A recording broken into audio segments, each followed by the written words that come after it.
for being here for our last. Perfect. Sorry, we just started recording. Great.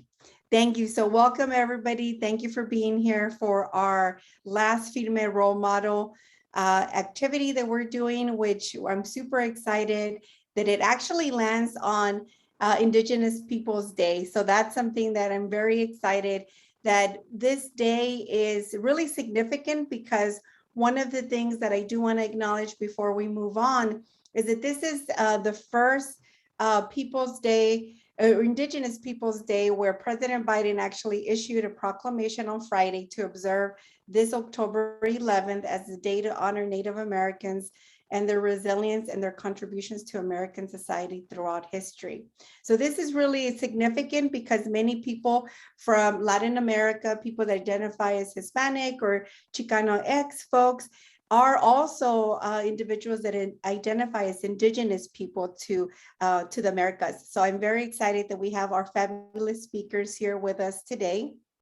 So what we're going to be doing is, again, just as a quick reminder, those people that are going to be listening to this, is that we started the Firme Role Model series to really give an opportunity for students to take pride in their heritage, to really honor who they are in regards to their culture. And so we wanted to introduce professionals from on campus to off campus that are doing this work and are also showcasing or are also navigating the world with their sense of pride of who they are, as their cultural identity is something that they're trying to infuse into their career. So with that, I'm going to go ahead and read some bios of our speakers. I'm going to go ahead and highlight our speakers. Hold on, so folks can know who are the speakers that I'm talking about today. So I'm super excited. The first person that I'm going to be talking about is Lorena Magaña-Aguilar, is a financial analyst and management service officer at the graduate division here at UC Merced. She has over 14 years of experience in financial management and grants administration. Lorena specializes in financial analyst, budgeting, grants administration, fiscal year end, close, and preparation of specialized reports. In 2020, she attained a master's of public administration with distinction from Cal State Stanislaus, and is a member of the Honor Society of Pi Kappa Phi. Lorena is first generation college graduate and the first one in her family to pursue and attain a graduate degree. She grew up in a family of field workers. Her parents instilled in her that the only way to have a better life quality was to pursue an education. Lorena's core values of social justice, service, and equity served her through her life and encouraged her to cap her education with graduate degree in public administration and the ability to continue to find her purpose to serve others.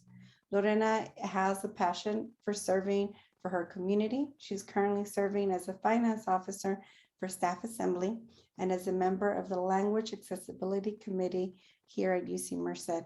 Lorena's source of daily inspiration is her husband and her 2 daughters.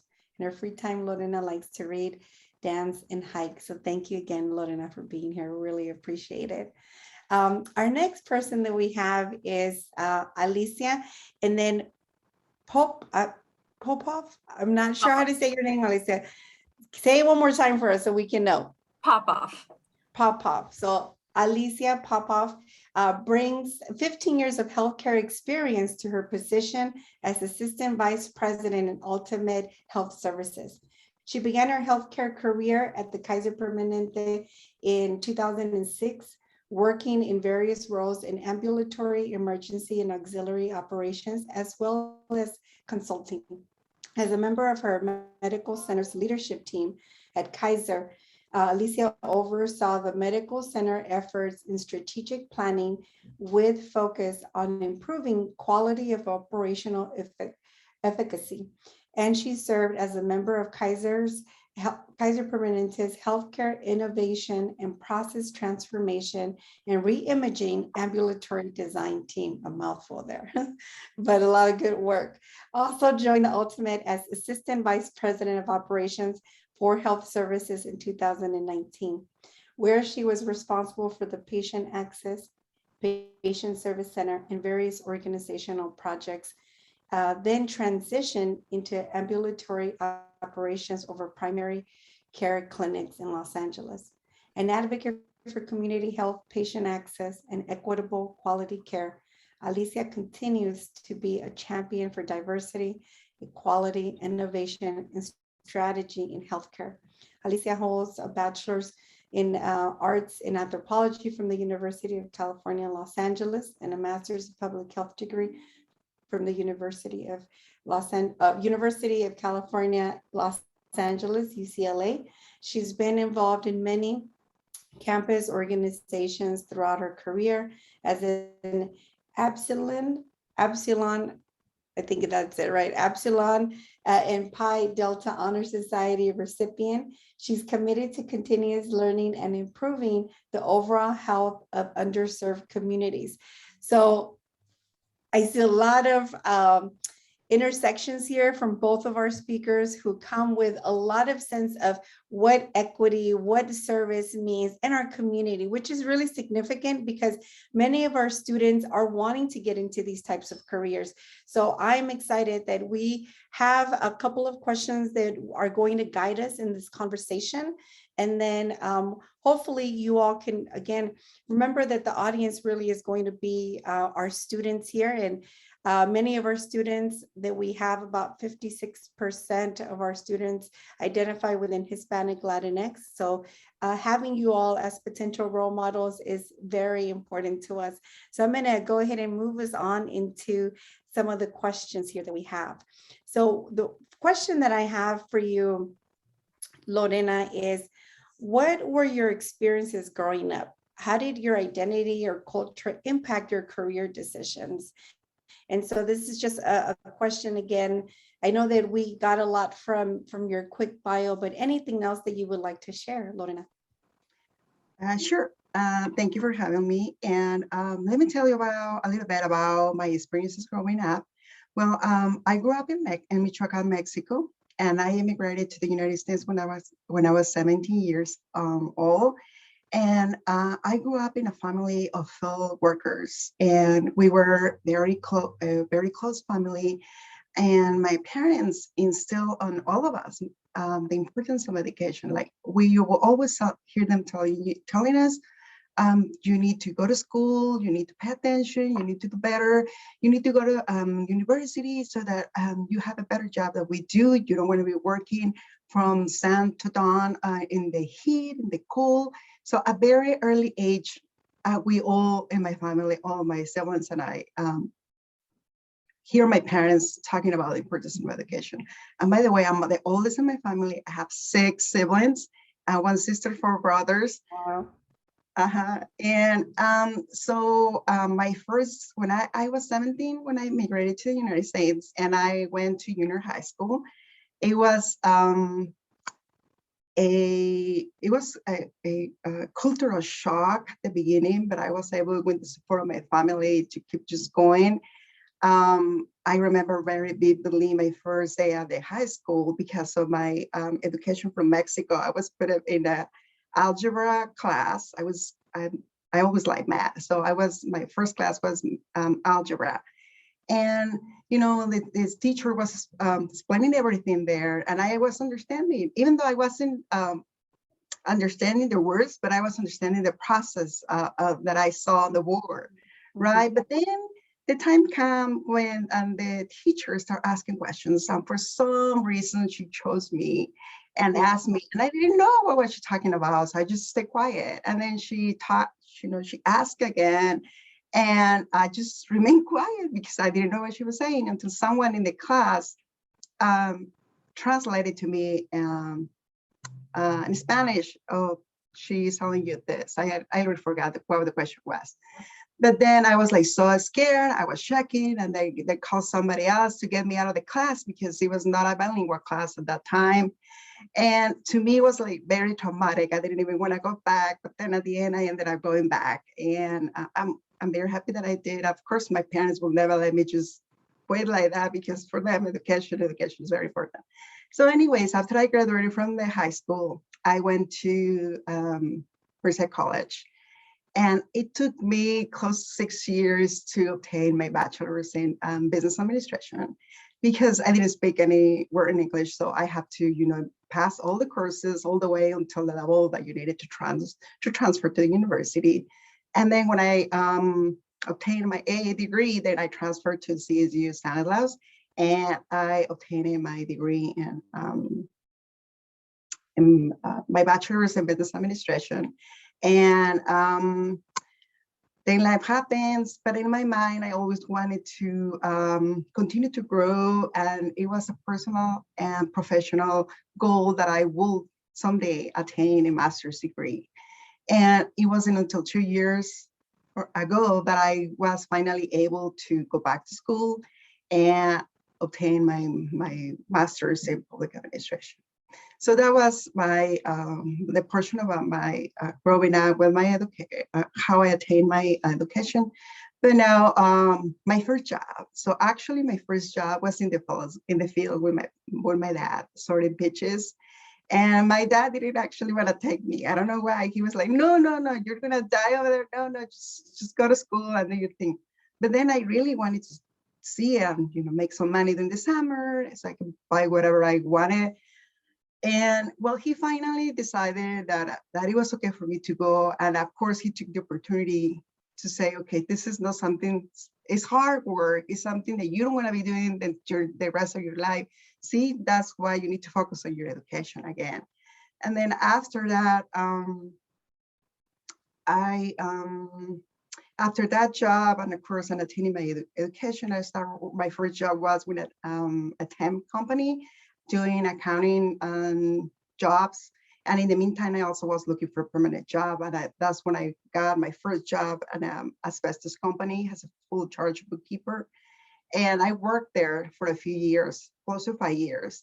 And then after that, I found a job close to home. My job, I used to live in, I still live in Atwater, and my job was all the way in Modesto. So it was long traffic, and it was to me, it was like a long distance to keep driving. So then I found a job, which is 15 minutes from my house, and in a nonprofit organization. And I was very excited because this nonprofit organization served the low-income families. And I was happy to be able to be the server of all the finances for this nonprofit organization, and to see behind the scenes, the jobs that goes into helping produce the case management. I mean, I was in the financial portion of it, but I had close knowledge of how the work that go behind serving our community with vouchers or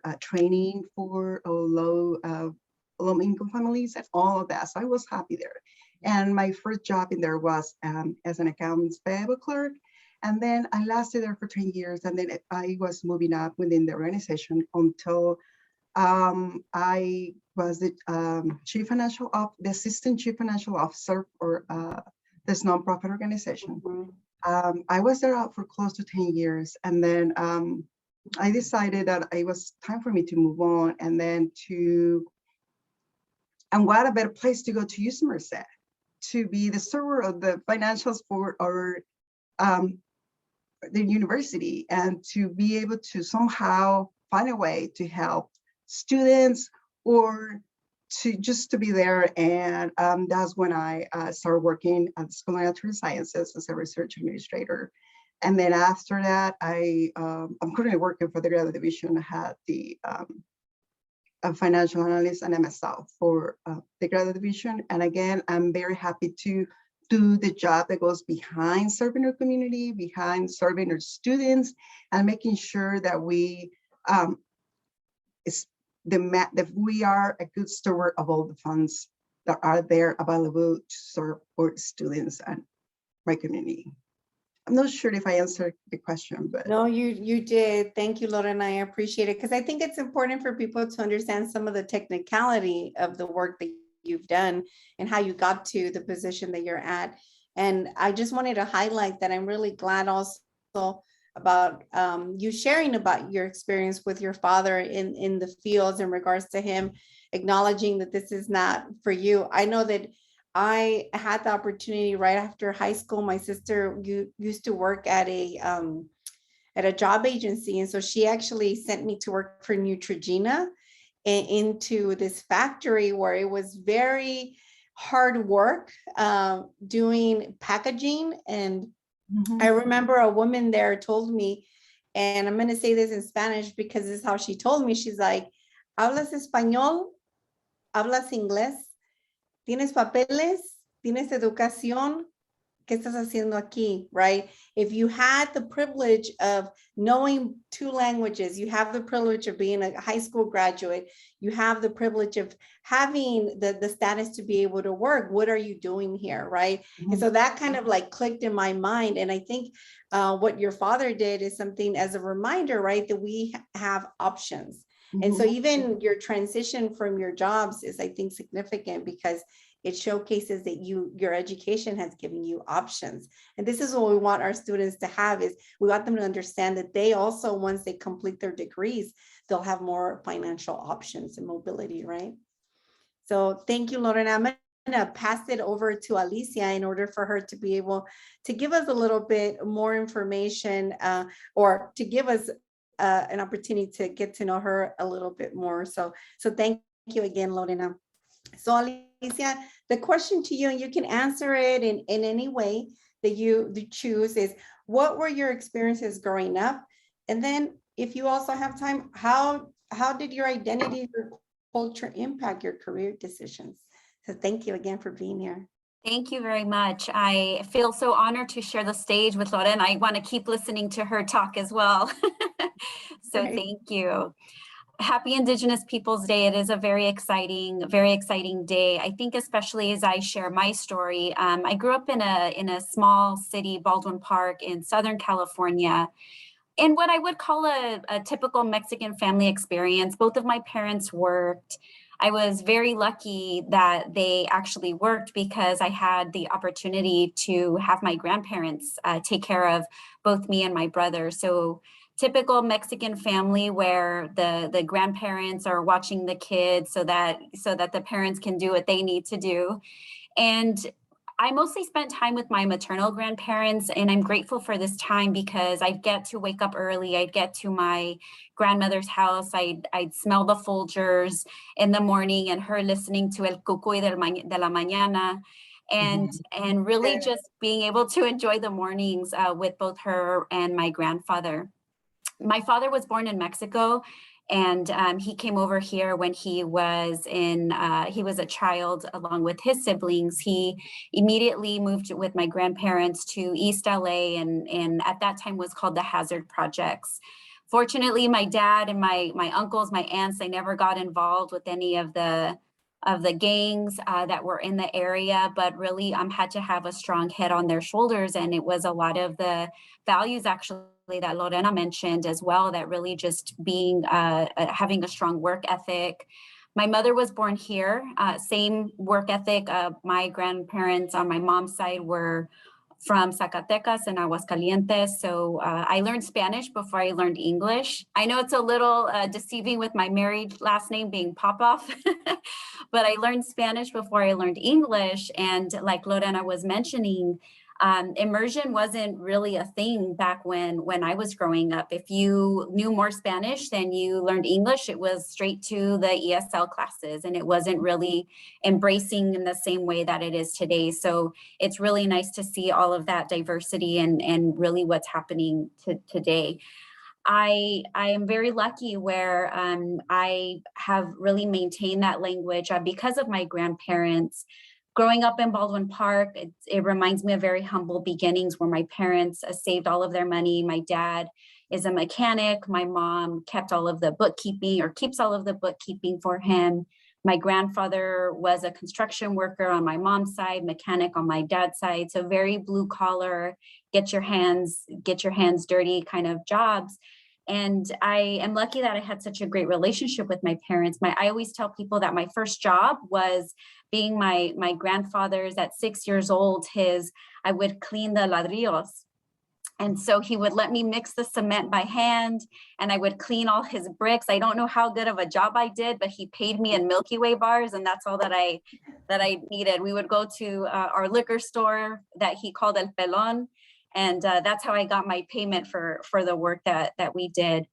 But I learned a lot from my parents and my grandparents. I learned that you have to have fun with what you're doing, no matter what the job is. My first real paid job in high school was working at KFC, and I had fun working at KFC. It was do the best job that you can and have fun while you're doing it. My family taught me that even though Hispanic households could be traditional, you know, the woman in the kitchen and the man out working, the experience going out with my grandfather really also taught me that how much my family really embraced diversity and education as well. My grandfather, I was a girl. He was all right with me cleaning those bricks. And really you could do anything, whether you're male or female. Both my grandmothers cared for the homes and families, and including my brother and myself and my many cousins. So I didn't have as many siblings as Lorena, but all of my cousins are like my little brothers and sisters, and we fight like brothers and sisters. And we're very, very close. My grandfathers both, unfortunately, were smokers, and I was the granddaughter, along with some of my cousins, where we really tried to get them to stop smoking. That was really my first, I think, taste of healthcare. I did lose both grandfathers to smoking-related illnesses. My maternal grandfather, at a very young age, the one that I used to clean his bricks, lost him to esophageal cancer, and then later I lost my grandfather, my dad's dad, to lung cancer. And even at that point, I think I learned about advocacy. And even though my grandfathers didn't want to hear that they shouldn't be smoking from their little mocosa granddaughter, I was still going to give it to them. And it really inspired me, I think, to find your voice. I'm 5 feet, so how they say, chiquita pero picosa. So they really embraced that part about me. I fell into healthcare. I didn't have the traditional, I want to be a doctor, I want to be a nurse. I fell into healthcare by just learning what other people were doing. My aunt was in healthcare already, so I was influenced by her. My message to many of you is it's okay if you don't know what you want to be when you grow up, because you're going to change your mind a ton. And that's okay. And sometimes you know what you want to do, and that's great if you do. Pursue it con ganas, just relentless. Go after what you want, because you definitely deserve it. I will pause there. I think I'm very inspired by Lorena's story as well. And even though we have different backgrounds or upbringings, our stories are very, very similar. Yes, and I could see as you were talking that Lorena would nod to some of the things that you were saying. So I think it was a great thing that we chose both of you to do this role models for today, because it seems like there were a lot of shared stories. And I want to thank you also for sharing about your abuelitos, because that's something that's really important. And then even how you talked about the advocacy side, right? Because usually as first generation or as children of folks who are immigrants, sometimes we have to navigate that world of being either the interpreter or the translator, or just the advocate in different areas, from healthcare to the DMV, you know, and just trying to make sure that, you know, our family is being treated well and with respect. So I'm glad that you highlighted some of that efforts that that happens. And you know, I think I also wanted to just touch on the importance of what you mentioned about language, right? Because some of us sometimes, like I remember, I think in middle school that I was like, it's only going to be English, right? Like I should only learn English. And then it wasn't again until in high school where then I was like, no, I need to take a Spanish class, right? And we have so many students that potentially grew up learning Spanish as their first language. Then they get immersed into English, but some of them struggle to use that language here in school. So I'm glad that you mentioned that about the importance of language, that you're able to speak Spanish is significant, right? So muchas gracias. We're usted. gonna pass, gracias. We're gonna add now the conversation with, Lorena. I wanted to kind of go back a little bit in regards to your experience in college, right? So this is something that I'm also going to ask Alicia if she can share, because I think, again, we have a lot of college students that are going to be looking at this video. So kind of, how did you navigate college, and that be either for your bachelor's or for your master's, being someone of your background? How did your culture influence, or how was it impacted by in your educational, either the 6 years for the bachelor's, because like you mentioned, just navigating the system to get to the language maybe, but anything that you want to share with us that is of influence in regards to how your culture impacted your college experience? Well, I think I was very happy. No, I was very lucky to have friends that have the same desire to go and pursue an education in college. I don't recall getting any guidance for, nowadays we have individuals from universities that go and try to inform students to the different high schools, and they have programs for STEM and different areas of that they can pursue different types of education. I do not recall having any of that. But I had some friends that had older individuals, and they have an idea what was the process to apply for college, what is it that we needed to do. So the older sibling of my friend told my friend, and then we will do the same. But one thing that I was sure of is that I wanted to pursue an education, and that if I didn't know anything, I just needed to ask. Like we say in Spanish, preguntando se llega a Roma. So that's what I had to do. So just figure it out. And like I said, I'm the oldest one, and my parents, they don't speak English. And so they weren't a resource in that aspect for me. Like, okay, Lorena, you have to go do this, and that. They were just very supportive with me pursuing an education, and don't worry about money. If you need money, we will figure it out. I mean, just go to school. And then I had my friend, and then that's how I got into Merced College. And then there I went to see my counselors. It's very important to go talk to your counselors, because I saw many of my friends that they assumed they knew which classes they were supposed to take, and they took them. And then at the end of close to the end of the degree, they were missing classes because they were just taking whatever they thought according with the list that they were looking at. And then I got more resources when I was at Merced College. And then I transferred to Stanislaus. And I guess one of the things that I want to add, my culture influenced my career decision, is from what I was, I didn't really know that I wanted to go in finance but I guess I just happened to choose that. So let me tell you how I decided that this is something that I wanted to do. So I think I was like maybe 8 years old when I used to go to the bank with my mom. And in Mexico, when you enter the bank, to your left, there is a desk all by himself. And there was that man sitting over there. And then we have all the different tellers, and all of them were women. And I used to go to the bank, and he always caught my attention. And I saw this man at this desk, and I just kept telling myself, when I grow up, I want to be like that man. Why is he sitting in that desk? And all the women started standing there.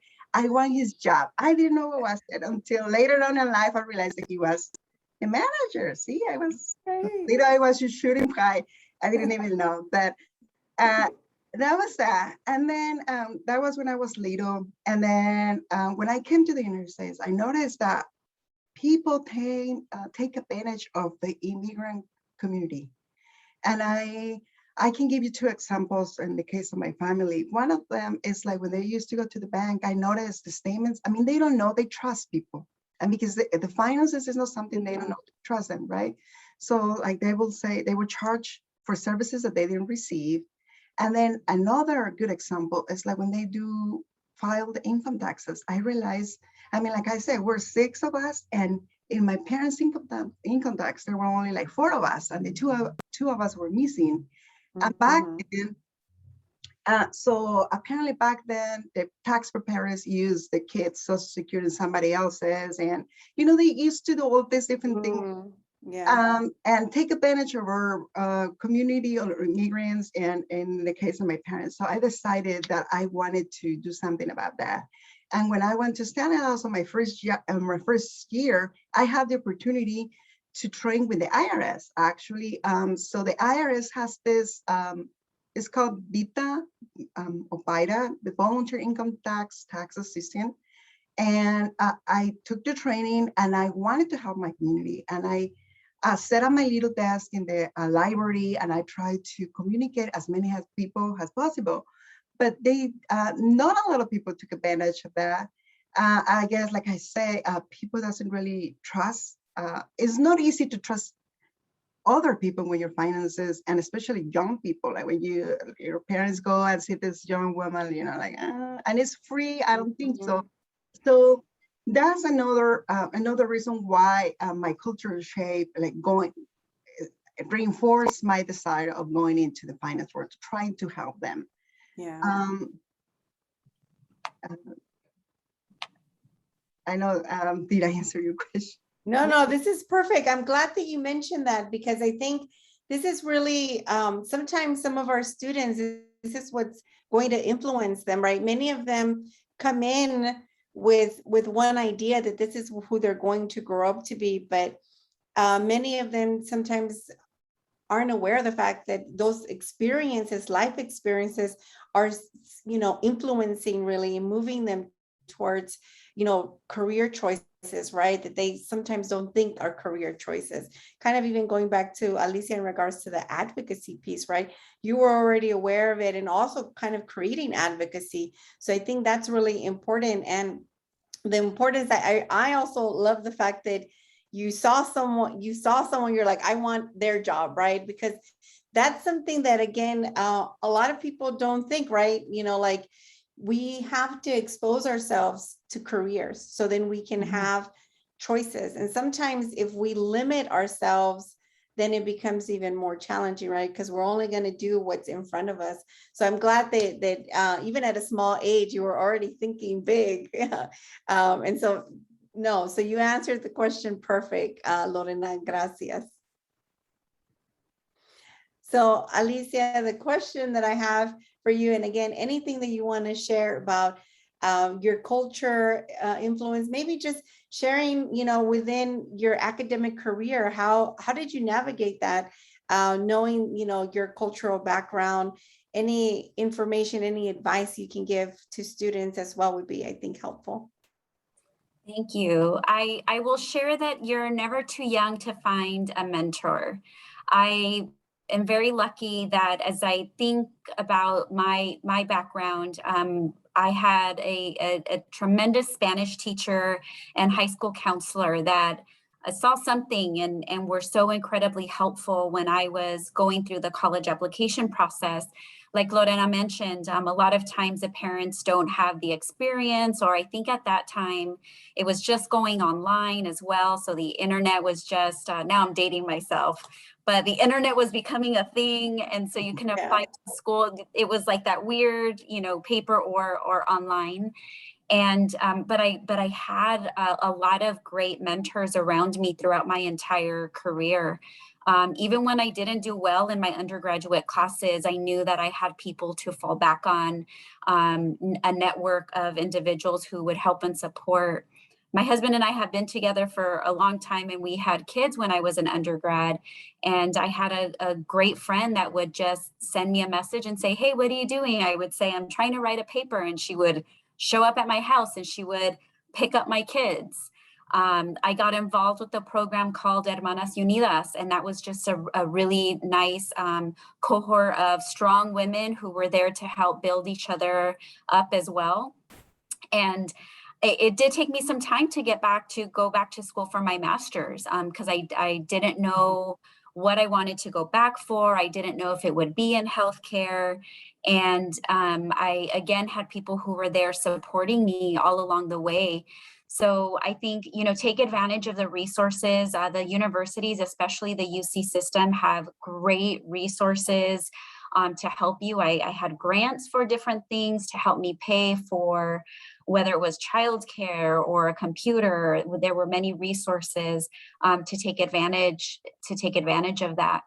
My experience really reminds me to pay it forward. So anywhere where you have that opportunity to help somebody out, like Lorena mentioned, she had a friend that was her buddy, and they help push each other and help bring each other along. And you never can underestimate the power that you bring to someone else by being that person there for them, whether it's just, hey, did you know about this resource? And then it opens up doors for other people, just like someone opened an opportunity or a door for you. So pay it forward as much as possible. Everyone is trying their best. And especially in these times, the smallest of gestures can really mean the world to whoever you're helping or guiding. So that would be my advice in this situation. But never also underestimate the power that you bring to the roles or the experiences that you have, because it shapes who you are, and it shapes it. No one can take that away from you, and it's going to just continue to build your own character and help you in the long run. Thank you, Alicia. I really appreciate you talking also about the importance, again, support systems, but also in regards to, support groups, or not support groups, but student organizations, and that you mentioned Hermanas Unidas, because I think that's also something that's important, that oftentimes folks just focus on the academic side, but I think there's also a lot of benefit to the student organizations, right? Because then you're around people that are also moving towards graduation, people that also want to be successful, right? And thank you for also sharing that, you had a child while you were in school, because I think that's really significant. A couple of years ago, our office oversees the lactation rooms on our campus for undergrads. And so I think this is a perfect example, right? That you can still be a successful student while still navigating motherhood, right? So I think that's also something that I'm very glad that you shared, and thank you for sharing that. So I'm going to actually ask you the next question. So you can talk a little bit, if you can share an example of how you navigate challenges, microaggressions, or discrimination, because I think it's really important for our students to understand that, unfortunately, out in the professional world, sometimes we might have to navigate that, right? As being someone who identifies within the Latino, Chicanx, or Hispanic communities, there are going to be times where we're going to see things, or we're going to experience things. And if you can share a time, if possible, how you dealt with it and how you overcame it, because I think that's really important. Is like, okay, we can't avoid it sometimes, but once we navigate through it, how do we overcome it? Yeah, this is such a great and important question. I think that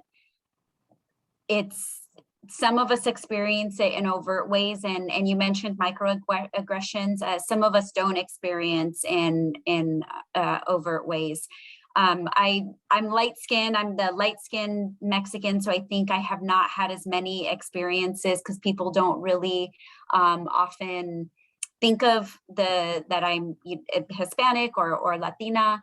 But there have been times, and I'll reiterate, you have to embrace who you are.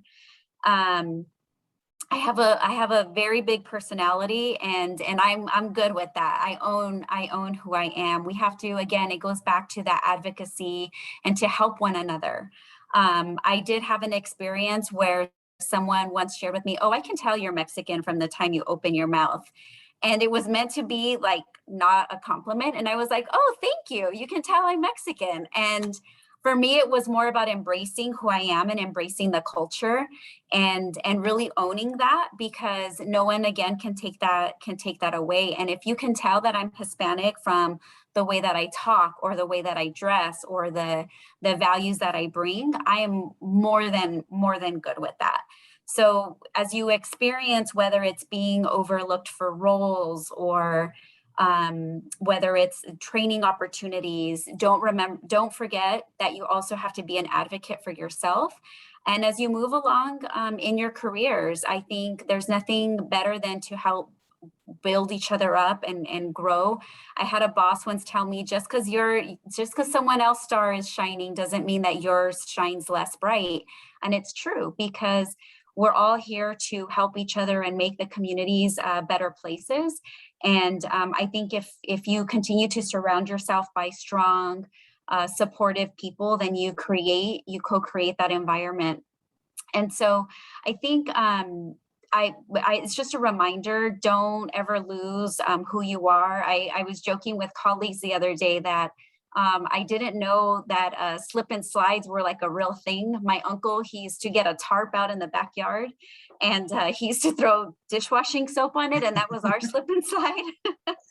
I thought it was some grand invention, but no, there were actually, like, he made our own slip and slide.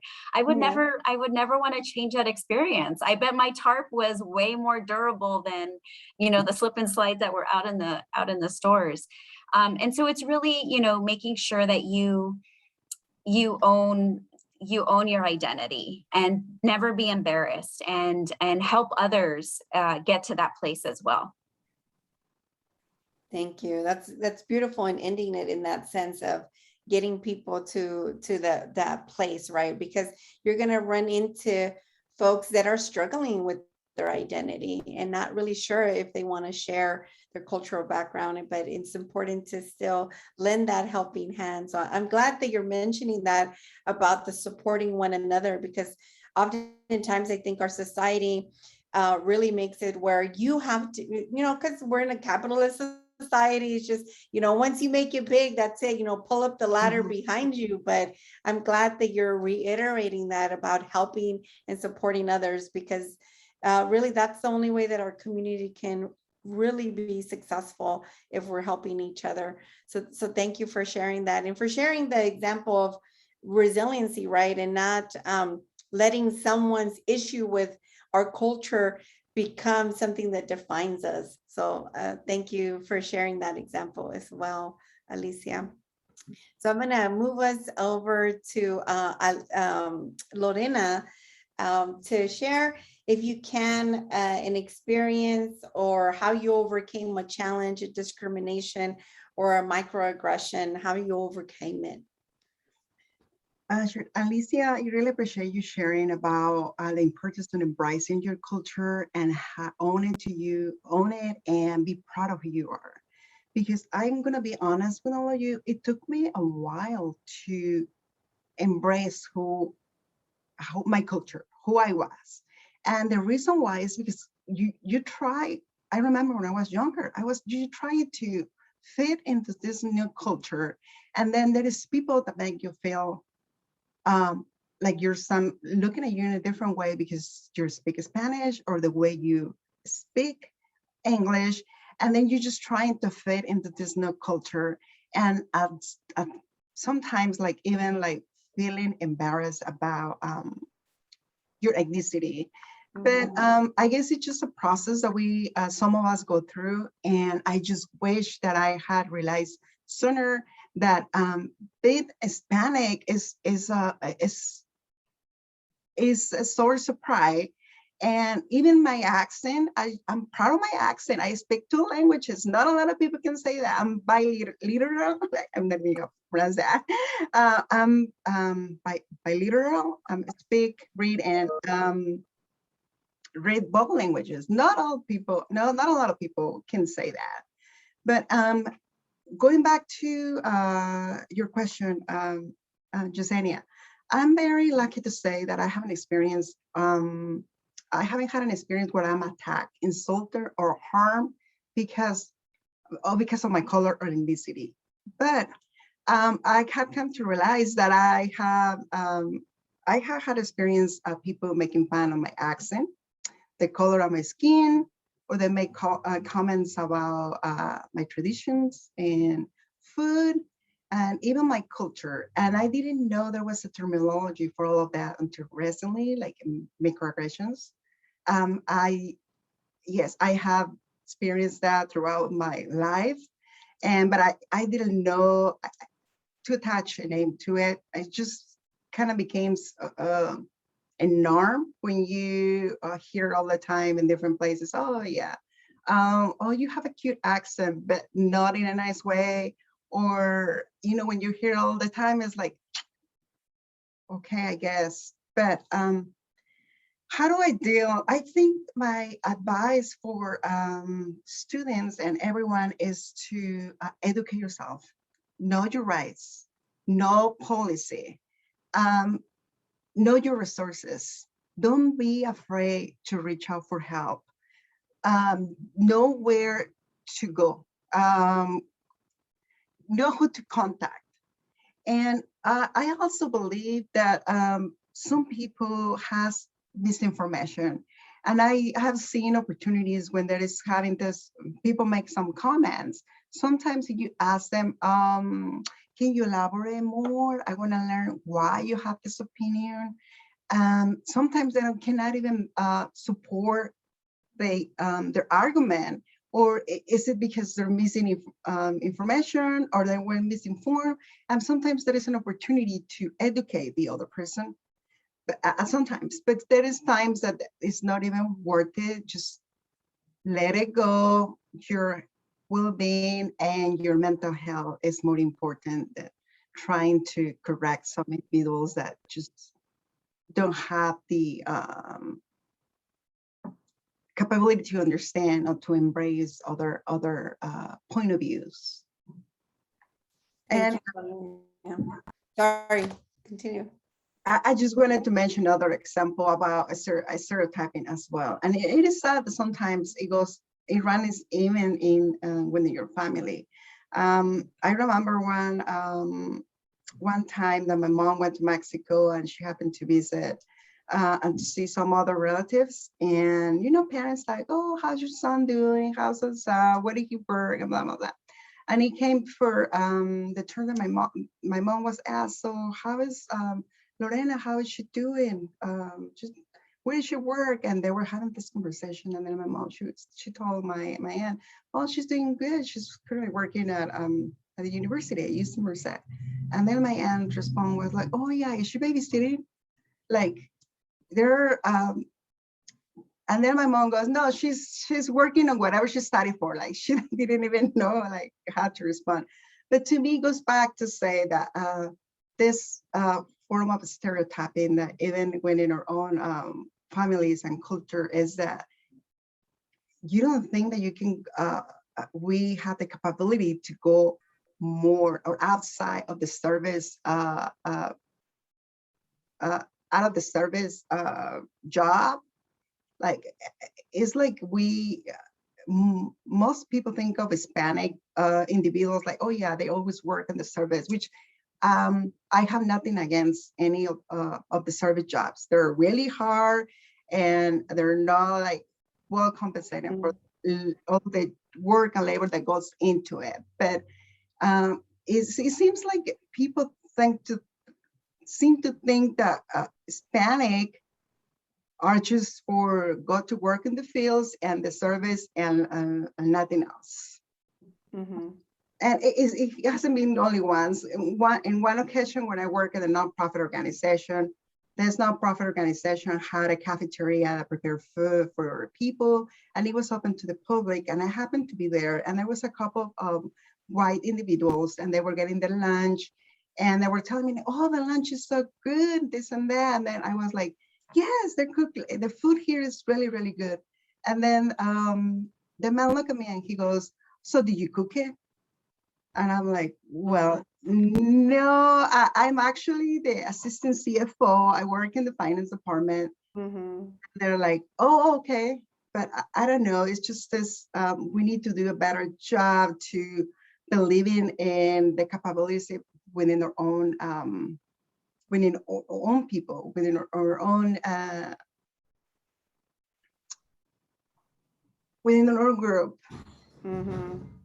No, thank you, Lorena. I think that's really important because I think sometimes what happens is that, again, the people that, even within our own families, right? If we have families that, have only done these particular jobs, and it's almost inherent that we're going to move into those jobs as well. And sometimes it's, just the lack of awareness that there's other careers out there, right? There's other possibilities, which I think is really significant, and why I think, we wanted to do this Firme Role Model series that we started back in 2016, I believe, was really to give students access to role models, potential folks that they can admire as they're navigating, choosing what their career is. Because I think that is something that happens in a lot of families, where I know that sometimes even with both my parents, when I try to explain to them what I do, they still struggle, understanding what exactly is it that I do. But that's just because